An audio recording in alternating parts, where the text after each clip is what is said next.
I was teaching a wheelchair skills class in Sydney, and I had the kids get on the floors, pop up their front casters, and just spin them.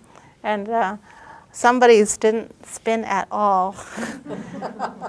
So it's kind of embarrassment, but at the same time, it's good for them to actually discover that they need to do these things, because this is what's creating friction.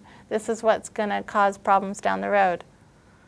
The other thing is also teaching skills. Lee Kirby in Halifax in Canada has done a fantastic job of an online education program for teaching wheelchair skills. So everybody here can go to his website, learn how to teach the skills, and teach it to your clients. And what we're trying to do now, we have a smart wheel. Does anybody have do you have a smart wheel in Brisbane?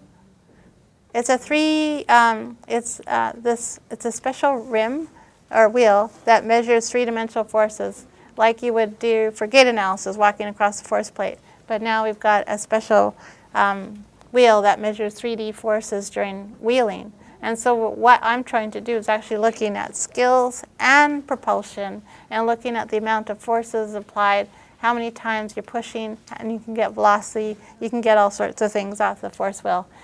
Smart wheel, and I think it's a fantastic clinical tool, as well as we're using it as a research tool as well. How much is the wheel? The smart wheel, well, it's coming down in price. I mean, originally my first wheel, when the American dollar is so high too, I think now it's probably about $20,000. But then every subsequent wheel after that is about $5,000. So I have now a 22, a 24, and a 25-inch wheel. So depending on who comes in for my studies, I have the right size of wheel for them. And so, because I'm also I have the first pediatric wheel in the world, so it's kind of exciting to be able to measure kids. The other issue that I think we need to think about, going back to the vibration dampening thing, with the big rock shocks, maybe that wasn't the way to go. But we do need to consider still thinking about it, because spasticity seems to be a huge issue with our participants that come into the study. That is just such a big problem for them. And even when they're transferring in another chair or doing things, and we often have to wait for their spasms to settle. So my interest is, what frequency in the chair actually maybe triggers vibration? One of the challenges, I don't know if you got them here, but so many hospitals in Canada, and I've seen them in Sydney as well, there are these mats that are on the entrance of hospitals, and it's like a mat with a gap with a mat and a gap and a mat. So it's like a little rumble strip as you come in the front gate, or front door, and you just sort of brrr along it. And you see the guys coming through with spinal cord injury, and their legs are bouncing away with their spasms. And I think, oh, is this a cruelty joke or something like that? But that along with foot paths, with the crack in the foot paths, those cause spasms. There's often little bumps. And what is the frequency that causes spasms? And so I had a student, an engineering student, create for me it's a vibration chair. So we were vibrating participants at different frequencies and then measuring their EMG responses to looking at spasticity. So whether we can find out, and then can that chair be used to help, not just using baclofen and other drugs to try to reduce spasticity, but can we find ways within the chair to be able to reduce spasticity? The other things, there's novel designs that have come out on the market, and one of them, I don't know if you've ever seen the elevation chair. This is a manual wheelchair, and it's got a simple, whoops, we're jumping ahead.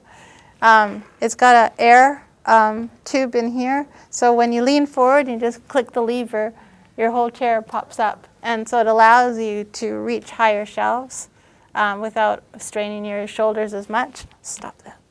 And it's also for social purposes, being able to engage in conversation face-to-face. So socially, we want to start talking. We don't like to be at people's, navel levels. We want to be able to talk eye to eye.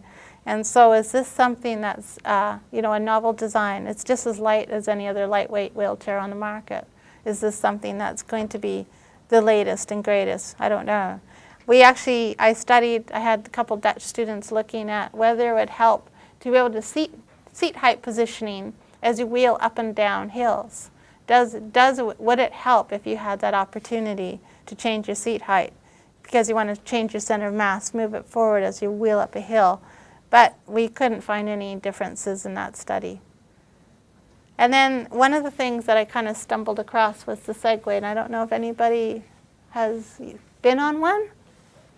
Anybody? A couple people? And they're fun, right? Well, at our rehab center, one of the therapists wanted to bring the Segway in as part of the, the possibilities of using them as a suggestion of a mobility device. And they all freaked out. No, we don't know anything about it, and we don't know what function you need to operate one and all that sort of stuff. And so I said, okay, I'll do the study, and we'll look at what do you physically, flexibility, strength, coordination, all those things you need to operate a Segway. Well, the only person of all the population, we had people with spinal cord injury, people with MS, amputees. We only had one guy with severe ataxia who scared the crap out of everybody. No, get off.